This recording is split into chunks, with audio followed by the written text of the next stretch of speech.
Good morning. My name is Bashir Towley. I'm a radiologist here at Mount Sinai. Interested in body imaging and cancer imaging. So it's a pleasure for me to introduce the speaker for this session, for the cancer imaging session, Dr. Anwar Padhani, who is a professor of radiology and cancer imaging. He's a pioneer. He's one of the early adopting the functional MRI methods in cancer. So he's been doing really a lot of pioneering work on DC MRI, and more recently, and also on oxygen imaging, and also more recently on diffusion. And he wrote a very large number of papers, scientific papers, textbooks, and he's also, internationally known. Gave a lot of conferences, and he works actually in the cancer center, Mount Vernon Cancer Center near London, and it's really a pleasure to have him here. He's going to talk to us about his recent experience using whole body diffusion imaging in cancer patients. Anwar. Good morning, everybody. Thank you, Bashir, for that kind introduction. I actually wrote the introduction, by the way. Bashir got me into this subject because one of the things he said to me about 3 years ago, he said, Anwar, you chaired the consensus meeting on diffusion imaging, yet you've never ever written a paper on diffusion imaging. How can that be, right? And so I thought, well, I can't do liver because Bashir's doing it. I can't do the kidney because somebody else was doing it. I can't do the prostate because somebody else was doing it. So I said, okay, I'll just pick the most difficult organ there is, and that's the bone marrow, and see if I can figure that one out. Now, so to give you a perspective, all of you will have seen headlines like this. The press is just full of them. There are advances in molecular medicine, and we see patients living longer, particularly in prostate cancer. But you also find headlines like that one on the right, where the regulator says, I'm not going to pay for this stuff. So in the UK, we have this organization called NICE, the National Institute of Clinical Excellence, that decides whether they're going to pay for these new drugs. And basically they say, this doesn't meet a quality endpoint, and we're not going to pay for this. And this is a common problem, particularly in Europe. So what's the problem? The problem is that complete and durable responses still tend to be quite rare. So for example, if you look at most new cancer drugs, it only works in about 30% of people that actually receive it. So 70% get no benefit, yet you spend hundreds of thousands of dollars treating these patients. And overall survival remains poor. We know that these drugs are not innocuous, and we talk about targeted therapies having no side effects. But when people drive into I had a patient last week who drove into a tree, simply because he was on a new drug and it caused him to have a fit. So they are not innocuous. And the problem is the patient space is getting very tight. So look at this. This is prostate cancer. If you develop metastatic disease, to the time you die is 3 years on average. Okay? Now, what have we got? We have got, looks like about 8 drugs over here. 8 drugs. This is the only one that's not licensed, and it'll probably get licensed next year. So you need to fit in these 8 therapies into a patient. One of these may work with a 30% response rate. One of these may work. How do you know which one you're going to use? Which one do you give first? What? Second, third line. And and the drug companies are all hassling in this space. And actually, this is a real challenge for clinicians. When we had 2 drugs, it was easy. Now we've got 8 drugs, it's a problem. Predictive biomarkers are not available, so I don't know whether a particular drug's going to work. And the final problem is that common methods of assessing response don't work very well.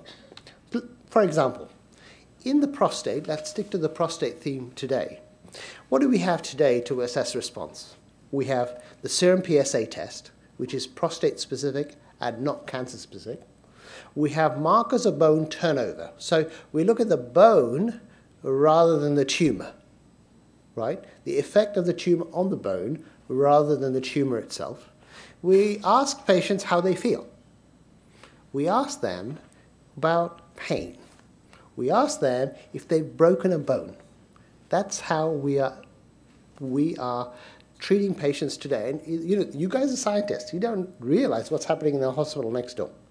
This is exactly what's happening. So we can't prospectively predict who is going to respond. We can't predict who is responding early after starting therapy. So look at this. This patient has metastatic prostate cancer. This is just some imaging. We've got the bone scan on the left. We've got T1 and T2 images. We've got a whole body diffusion scan. We've got axial T1s, T2s. But I can't use any of these modalities and predict whether this patient is going to respond. I just can't do it. And I'll show you that this patient does in fact respond in a few minutes. Now, because we can't predict who is responding early on after starting therapy, what we tend to do in the clinic is to treat until something bad happens. Until something bad happens. So this is called treating to progression. And this happens in the clinic, and this happens in clinical trials. Right? And the consequence of that paradigm is that you get exposure to drugs that don't work. Right? So you treat, and suddenly you break a bone and you think, that didn't work, I'll change. And then you treat, and you treat, and you treat, and then you break another bone. And then you say, that didn't work. That's how it works. So by the time you get, if you go along this pathway, you've been exposed to 3 drugs, and then you're dead. Right? It's too late. So you may not get exposure to an efficacious medication. And I'll show you that this is actually what happens. Now, here is a patient, right? Bone scans is the standard of care to look. So look over here. After 13 weeks of over 12 weeks of treatment, so in the 13th week, we have 3 new lesions. Is this response or is this progression? Now, all of you will say this is progression. Correct? And in fact, you are wrong. In fact, you're right and you're wrong, and I'll tell you why in a second. Okay, but look what happens. We have to wait, because if we use consensus criteria, these criteria that were developed, the prostate cancer working group 2 criteria, it says that you have to repeat the scan more than 6 weeks later, and you have to demonstrate more than 2 lesions. So you can see this is another 12 weeks later, not 6 weeks, another 12 weeks later, 3 months. Oops, the patient is worse. Did that make any sense to you? So you had exposure to a medication for 3 months that you did not benefit from. And this is the crazy situation. Now, why is this criteria exist? Well, look at this patient. This patient, 3 months of exposure. You'll see new lesions. You can see the red arrows. Now look at this patient. You can see they kept on treating. And look what happens over time. So over time, you see that, in fact, this patient did respond. You see, they carried on the medication, and you can see that over time, the patient improved. So what does that tell you? That tells you that there was a flare response. It's quite well known. The flare response looks worse, but actually is better. And this is a problem for clinicians. The flare response occurs in about 30% of cases. Now, can we make the bone scan better to try to get over this? And there are a number of new technologies that are coming along. I've just listed them over here, which may be helpful. But I can't see that happening fundamentally. So what's the issue?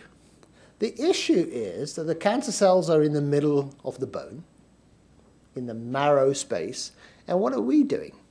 We are looking at these osteoblasts, which are the lining cells of bone marrow. Right?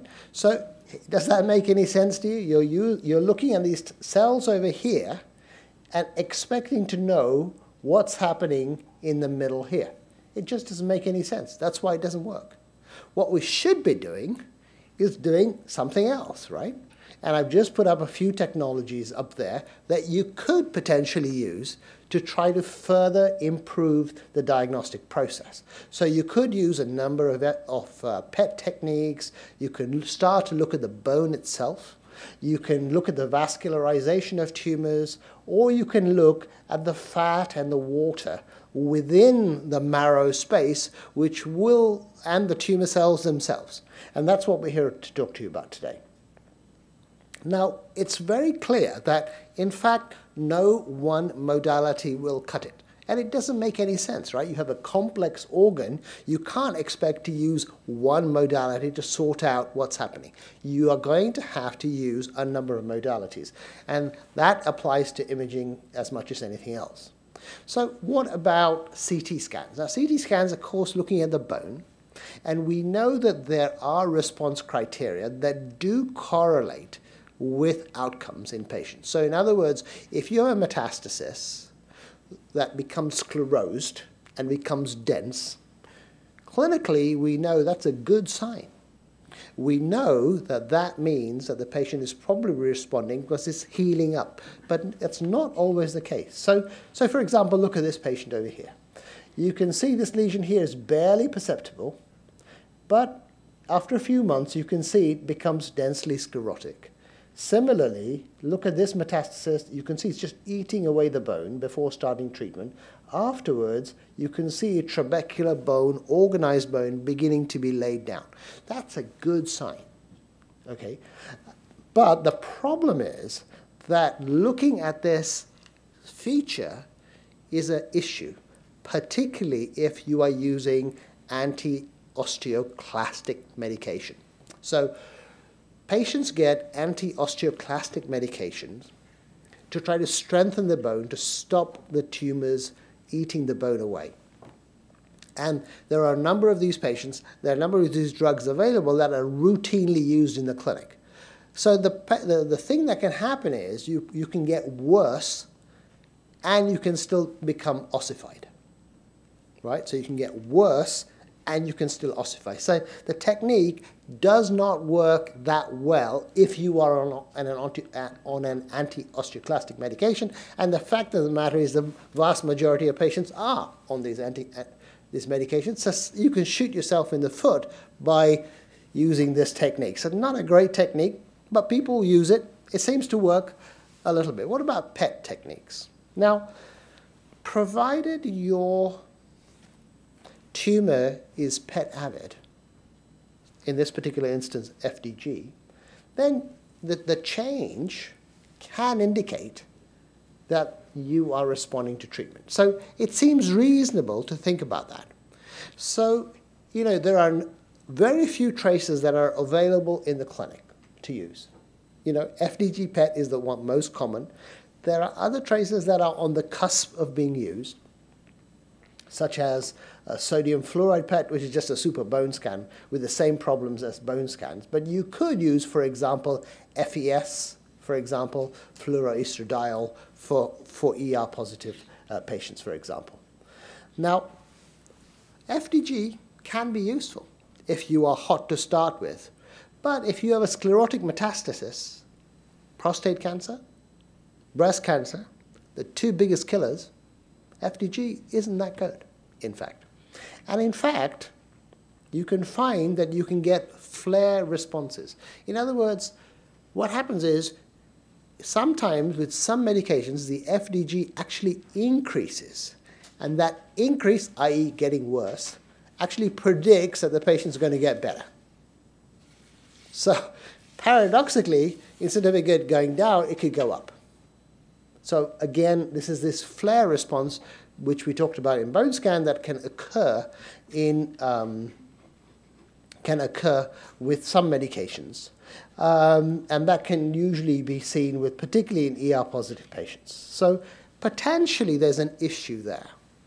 Now I'm going to be talking to you about MRI techniques, and I've just put up a few techniques that you could do all of these techniques in the clinic today. So this is something you could do today. And because MRI is a multimodality workhorse, you could combine that to develop a multimodal assessment of tumor. And I just want to demonstrate that to you now. So a whole body MRI protocol is actually very simple to do. It takes less than an hour. It consists of anatomical images through the spine, for example, T1 and T2 weighted images, which is what radiologists like to use to look at the anatomy. But you can also get functional information and incorporate this routinely into the clinic. So you can get a 2-point and a 3-point fat fraction of the whole body. You can do diffusion weighted images. From that, you can work out an ADC map, and the ADC map tells you something about the diffusivity of the water in the bone marrow. And in fact, you can use these progression criteria or response criteria similar to this to try to predict what's happening in the bone marrow. And that works reasonably well. The problem is this. So here is a patient that's actually improving with treatment, and I'll prove that to you in a second. I mean, she's improved because she's alive a year later. That's one hint. But if you look what happens early on between August and November in this particular patient, she looks like she's worse. Right? You see that darker signal in the bone marrow. So if you look over here at this particular bone, it becomes darker. So this is actually a pseudo-progression. So it's just like a flare response that we were talking about. You sometimes get increasing darkness on a T1 sequence, which is just water. It's just water coming into the bone marrow, which then subsequently leaves. And you can see that. The medication just carried on, and you can see that the patient improved. The other thing you'll see here is the fact that this patient broke this bone, for example. Right? That bone broke. Now, traditionally, the breakage of a bone, it means the patient is getting worse. But actually, in this particular instance, the patient is getting better. So, because what happens is you take away the tumor, and there's nothing left, right? And then the patient collapses. And you'll see these multiple fractures in patients as they get better. So they come to your clinic and they're all hunched up because the bone, the tumor that was holding the patient up is gone, right? So that traditional endpoint of a fracture, which was patient is worse, in this particular instance, it means the patient is better. So even morphology has a problem. Now, what I want to show you is something called diffusion imaging. Now, you heard about diffusion imaging in the last lecture, but in this particular instance, we are going to use diffusion imaging as a method of looking at cell kill. In other words, it's about death. So let's talk about cell death. Now, here's the same patient that I showed you. So this is this same patient, okay? Now, you'll notice that the signal intensity on a high B-value image reduces on this whole body MRI scan. Now, look what happens to the histogram. So that is the histogram prior, and that's the histogram at this particular time point. So can you see how it shifted across? Now, that you can equate to cell kill. As you kill cells, the water is able to transgress the cellular membrane and go in and out of cells, right? So the diffusion distance increases. As the diffusion distance increases, you can see the histogram shifts to the right, okay? And there's a cartoon there just showing you that effect. Now, look at the same patient, so we're just going to follow this patient on her journey. And you'll see how we were able to see a new metastasis that appeared here that we got rid of with RF ablation. Then she had a new metastasis over here, and we got rid of that one by an RF ablation. And you can see at this point, which is about a year later, she's now beginning to develop new bone disease, right? Can you see what we've been doing? We're monitoring disease and saying something's worse, get rid of little spots. You know, it's spot welding. But what do we do about the bone marrow? We can't spot weld a bone marrow, right? That's an issue. Now, the interesting thing that you should be asking yourself is, what happened to the ADC across time in this particular bone marrow? And this is some Siemens software that we've been developing with Siemens. And you can see, for example, here is the muscle normalized signal intensity. In other words, this is a tumor to background ratio of the signal. Okay, and you'll see across time that the signal intensity decreases, which basically follows your eye. You can see the signal intensity steadily decreases over about a year, which is you've been able to quantify. Now, look what happens to the ADC. You'll see how the ADC moves to the right, which is what you were able to see before, but then it starts to come back. You'll see how the ADC went up and then begins to come down. Now, what you've now got is a single voxel that has a signal intensity that has biological meaning, but also has an ADC value. And you can cross-triangulate that. Okay? And what you see there is the spread of the pixels. In this particular instance, what I've done is taken the pelvis and then matched it on all the subsequent examinations. So I've matched the bony pelvis across 5 time points with registration. And you'll see on this axis, I've got the signal intensity. Here I've got the ADC. And you can see that the cloud, which sits over here, moves to the top, moves to the left, and then begins to fill this box. Can you see that? More and more over time. So this is an intriguing observation. It's consistent, and I'll show you other examples in a second. So why does it actually end up in that box? In other words, why do you get a lower ADC, and why do you get a lower signal intensity? Okay. Now, of course, what you can do is look at another component. Okay. So another biomarker, and there's a beer called polygamy, and in Utah, and it says, why just have only one, right? So that's exactly right. So you've already got 2 biomarkers. Let's look for a third that may explain that change. And by looking at the fat fraction, for example, that could be the explanator. So look what happens to the percentage fat fraction. It's low to start with. Tumor cells get rid of fat. As you kill tumor cells, the fat comes back, correct? And look what happens at the end of treatment. The fat is back. And the fat lowers the signal intensity and lowers the ADC value. Now, of course, now you can able to triangulate each voxel. Okay? So here's the fat fraction increasing over time. So this is a quantitative measure of fat within the bone marrow. And of course, what you can then do is triangulate every pixel by its signal intensity, by its ADC, and by its fat fraction. Okay?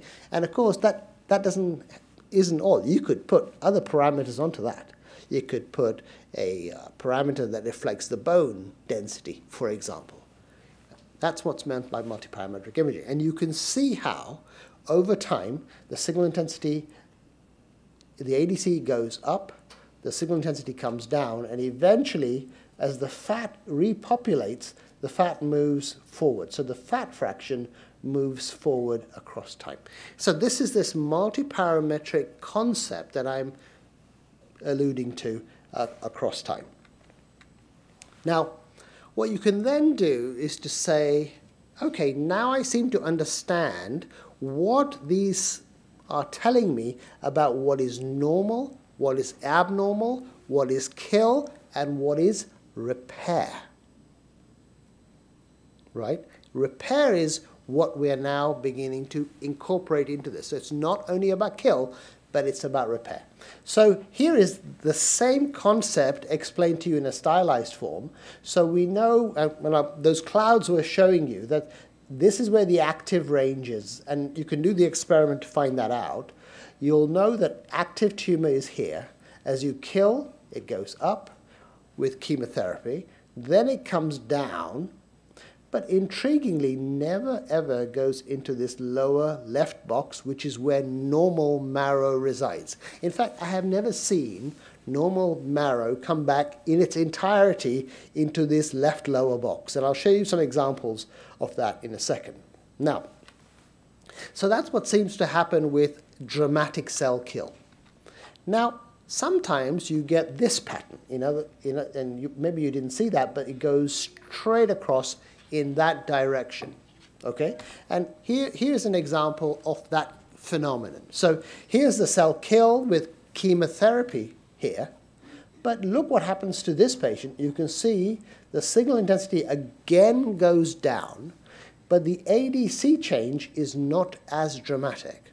So here is the same line. This is the 1500 micrometers squared per second line. You'll see that the majority of the pixels with chemotherapy move across that line. In this particular instance, only a minority of pixels, pre and post, move across that line. So what's the difference? Right? What's the difference?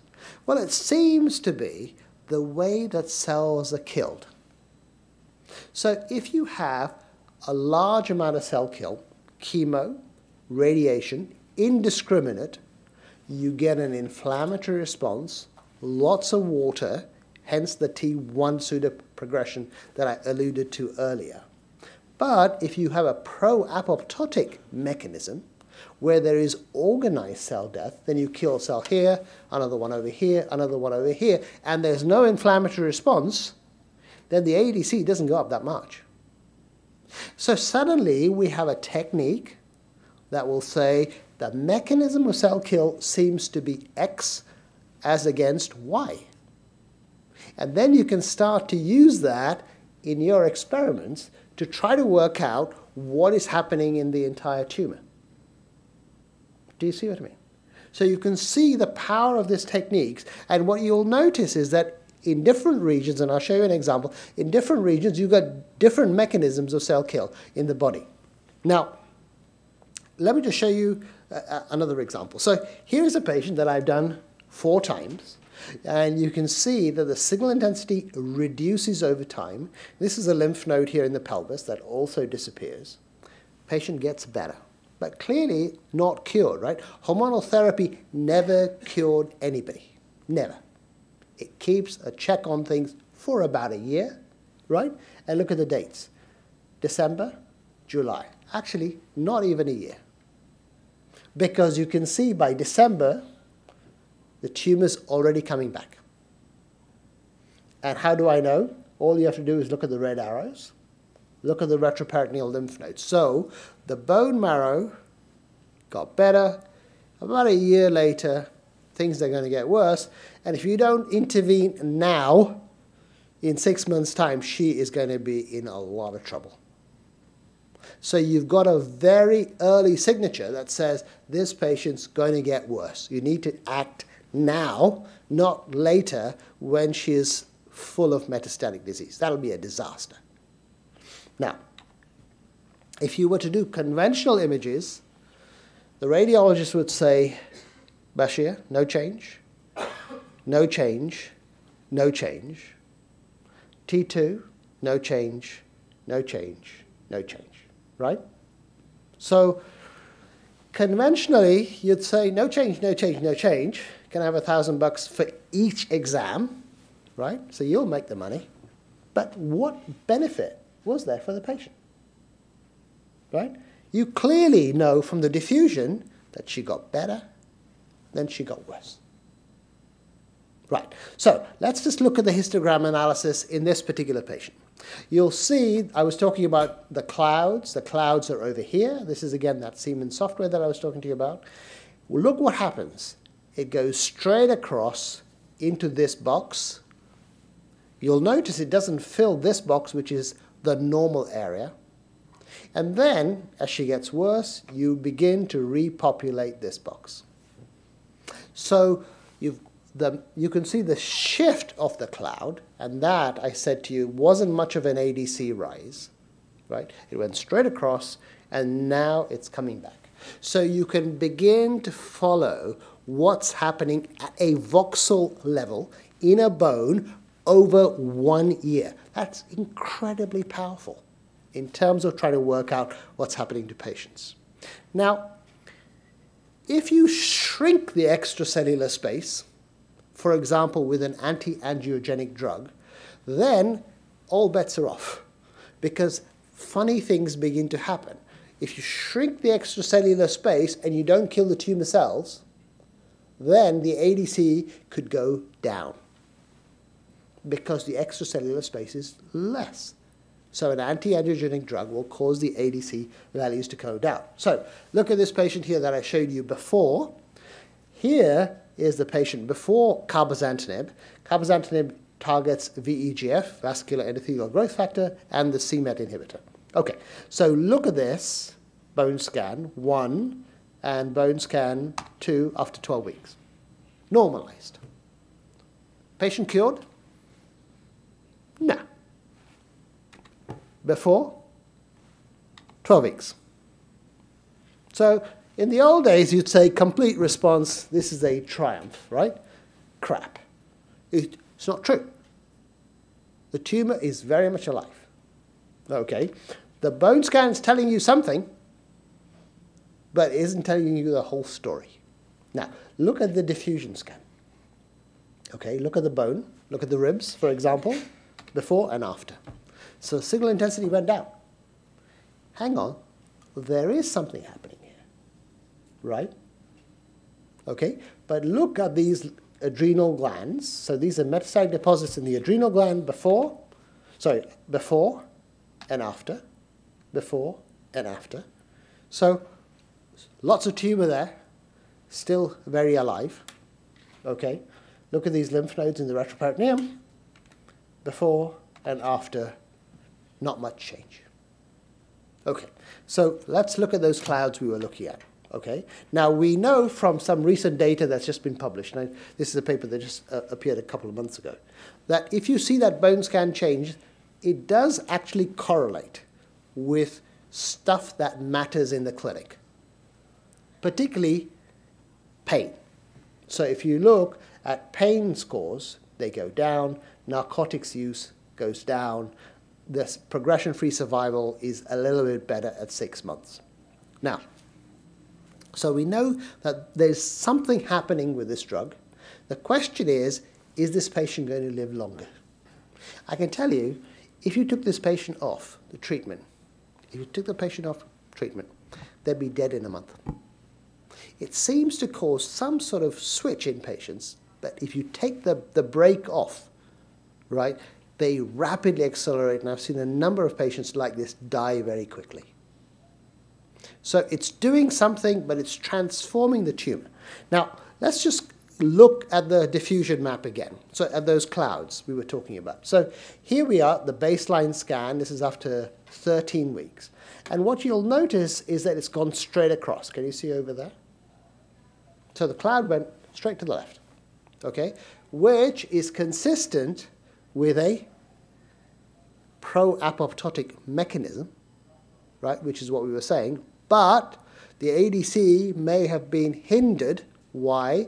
Because of the anti-angiogenic effect. So it could have gone this way, but because you dehydrated the extracellular space, it didn't go up that high. So here's a project for somebody, one of you, to go and do, right? What is the difference? Why are we seeing these different patterns? What does it mean biologically? What is the exact mechanism? Yeah? Number of projects one can do in this area. Now, so we've seen these journeys through the clouds, correct? Clouds moving across the sky. We can see clouds moving on our computers. Now, this is what I've just described to you. Things getting down and better. And of course, that doesn't happen in real life. In real life, what happens? Patients get better, then they get worse, then they get better, then they die. So you should be able to capture that, correct? And you can. This is what you would expect to see, right? And that's exactly what happens. So here's a patient that I've done 12 times, 10 times. So you can see I did this just last week. We started off in 2011. We're now in 2013. And what was the average age? How long are the people going to live on average? We said 2 to 3 years. So you can see she's pretty close to the end of her journey. Okay, now let's just look at the diffusion weighted scans initially. So they tried hormonal therapy, didn't work, right? Okay, now what they didn't do is wait till she was like this before changing. They said, this doesn't work, right? They switched. They gave her chemo. They gave her chemo, and look, it worked. But you can't give chemo forever, right? You stop the chemo, and then what happens? Tumors get worse. And look, it got worse. And this is the next exam, got worse. Then they panicked and thought, oh my God, we need to do something. Remember, she's completely asymptomatic, yes? This whole time, she's completely asymptomatic. Then they thought, let's try another hormone, right? This one didn't work. Let's try a different hormone. They gave her Megace, and look what happens. She just gets worse and worse, right? And I'm ringing the bells, calling the physician, saying, what the hell are you guys doing? This girl's getting worse. He said, but she's feeling fine. I said, I know she's feeling fine, but you know the volume of tumor in this has tripled while you're watching this, right? So then they give her second-line chemo, or in this particular case, it's actually, Vinorelbine is actually a third-line chemo. But anyway, what happens after this, you see? They've given her 3 cycles of chemo, and she's not any better. So I'm saying, look, this doesn't look like it's working. They'll go, she still feels fine. So I'm going to carry on, they say. All right? I said, fine. And look what happens. She develops a cholecystitis. So she's got a gallbladder inflammation, which is that big black spot there. So that's a bag of pus in her gallbladder. But look what happens to her bone marrow. It's got better. Then I'm ringing the phone saying, the good news is she's responded. And it's actually true. The clinicians know that sometimes you get these delayed responses. So you just press on, right? And that's what you can see. But I said, the bad news is the patient's got an infection. Right? Needs to see a surgeon now. That's a big bag of pus there. She's going to die of that, not her tumor. Right? Now, so you can see this is a journey that's lasted over 2 years that we've been able to monitor very carefully and titrate her treatment to try to slow this process down. Now, let's look at the journey through the clouds that we were talking about. So you can see initially most of her voxels are in this box over here. Then she gets worse with hormonal therapy, which as you can see over here. Then they switched to chemo, and we said chemo would cause the ADC to rise and signal intensity to reduce, so you can see that there, right? But look, she never fills this box, right? She never fills that box. So you can predict that this patient isn't going to respond very well. And look what happens, right? She fills this box. So they've stopped the chemo, right? And instead of it heading into this heal zone, actually it comes back into this zone, which is the active tumor zone. And that's her next. This is when they panicked again. Then this is when they gave her second-line hormones. You'll see, didn't do a thing. Then they switched her to the next chemo. After 3 cycles, nothing. And after 6 cycles, it begins to change again.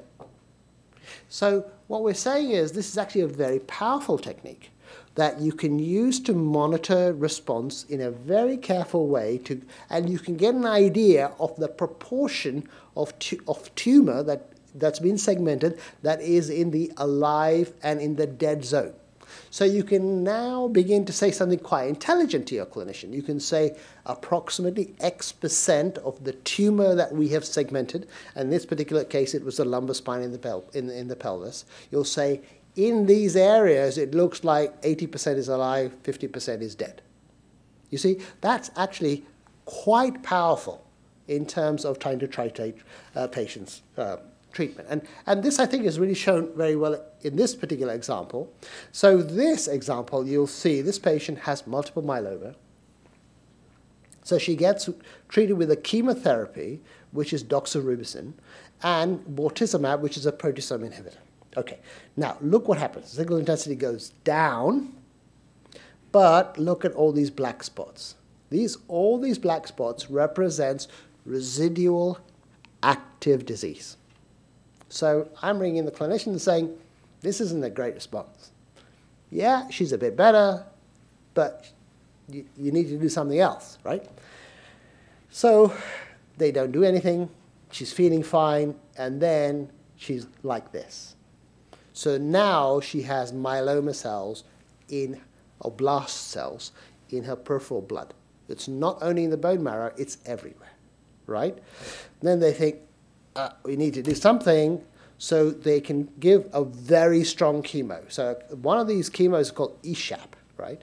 Now, normally you give one dose, and it obliterates the entire bone marrow. This is what they do before they give you a bone marrow transplant. They either give you one dose or they give you 2 doses. Most of the time, just give you 1 dose. So the clinician said, I want to know if this drug is working. And you can see this is after 1 cycle. Look at the dates. 1 cycle. So I say, hang on, this is a really good response. This is fabulous. So I ring up the clinician and say, this is a good response. And she says, okay, I'm going to give her another one. Okay, and look what happens. Bang and bang. So now I ring up and say, a further response, but you still stuff left there. You haven't killed it all, right? She says, I can only give 2 doses. That's it. If I give her another one, I'll kill her, right? And look what happens on the follow-up scan. So this is going to be a tragedy. You know this is going to end badly, right? And that's what's happening on the other side of the street. So you can follow the clouds. You can follow the clouds in this particular instance. So you can see, as I said to you, everything is in the active range, and it shifts to the left. Good response, but look what happens. It comes right back. You give her the first ESHAP, and it's going in the right direction. Then it ends up over here, which is what you expect and what you're able to see, and you can quantify that now. But you can see now she's ready for the next medication, if there is one, right? So why have I gone through this explanation?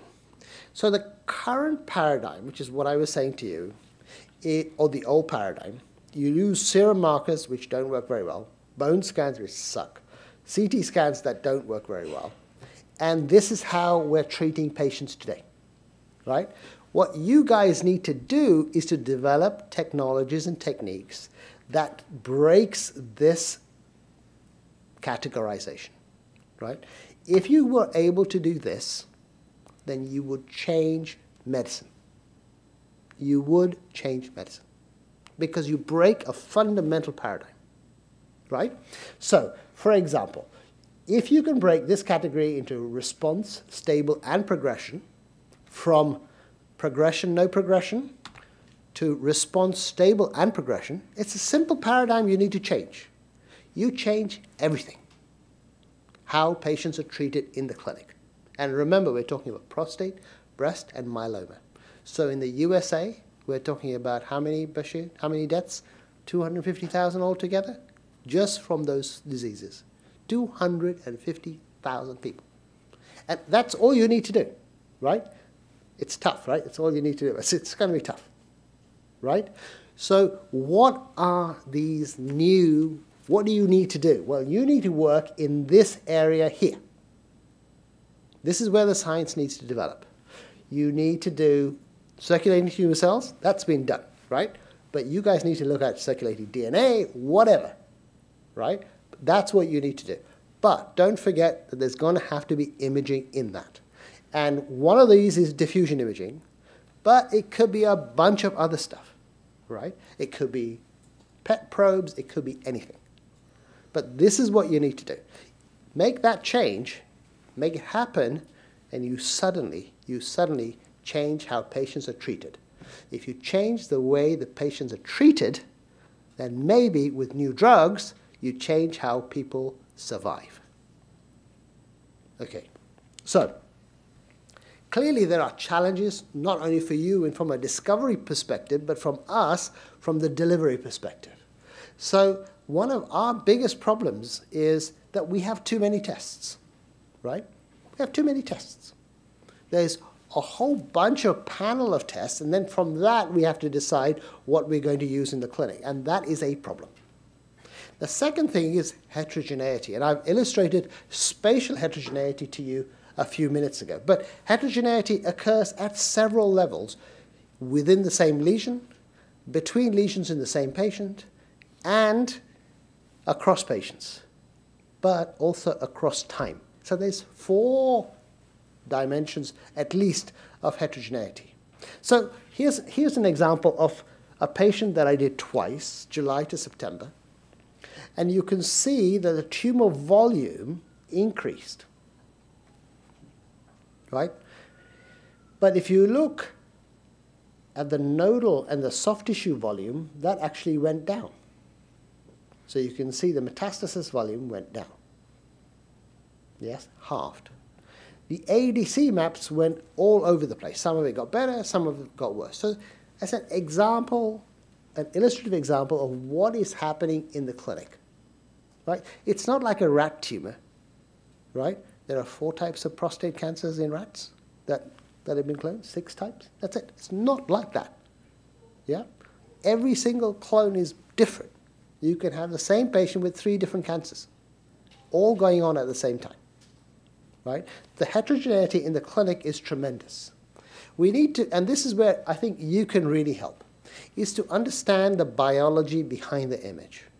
When we make these observations, or when you make your own observations, what is the biological underpinning for those changes that are observed, and how can we then exploit that in terms of a patient benefit, or in working out a mechanism of how the drug works, or whatever. Okay, that you need to do. Now, Bashir and I, in particular, need to work on common measurement methodologies.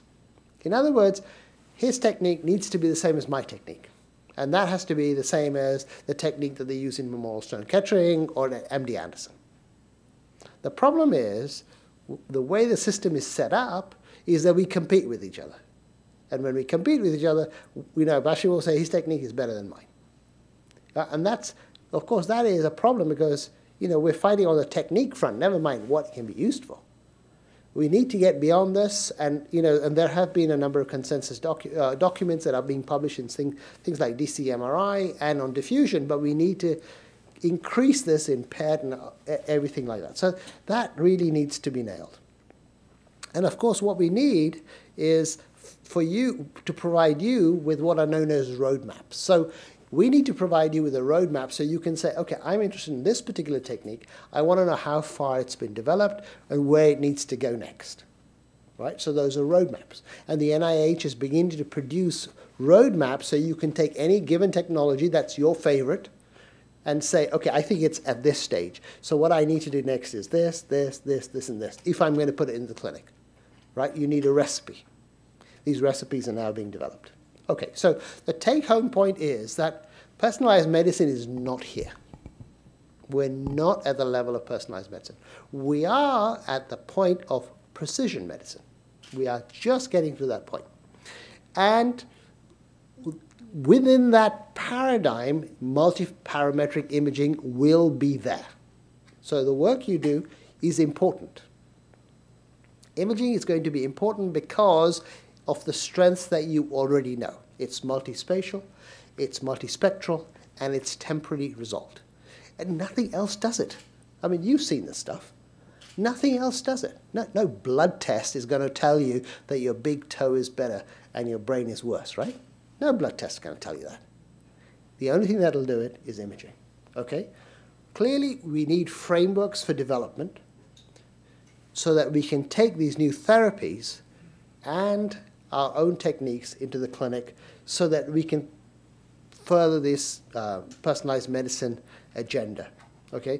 But the most important thing I'd say to you, well, one of the most important things is to engage with radiologists who are interested in doing what you do, right? Because if you don't talk to your radiologist or you bypass them, then whatever you do in 20 years will never get into the clinic, right? And that'll be a wasted effort. Thanks very much indeed.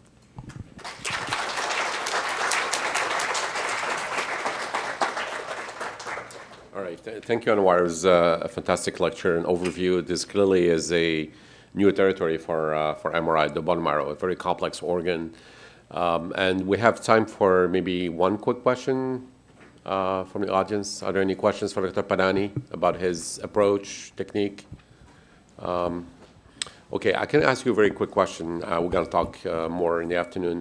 Do you think, because you have so many parameters looking at Dixon, the fat content, the water content, the ADC, the signal at high B, do you think there's a role for a scoring system like we do for, let's say, liver cancer or breast cancer? Because there's so many, there may be discordances between the different approaches. So do you think there's eventually a future for that? That's a great question. I mean, at the moment, we're developing the science. But eventually, we have to put it in the clinic. And when we put it into the clinic, we are going to have to let radiologists free on this stuff. And, you know, radiologists are the brightest people in the world. So, and we've seen this in, you know, in other areas. So what we're going to have to do is make it simple. So we'll develop the science with the more complex mathematical approaches, validate it, and then prune it back and say, okay, this is what could be used in the clinic. So I think we'll get there, but I don't think we're anywhere near starting that process. Okay, very good. Thank you very much, Anwar. Indeed, thank you very much.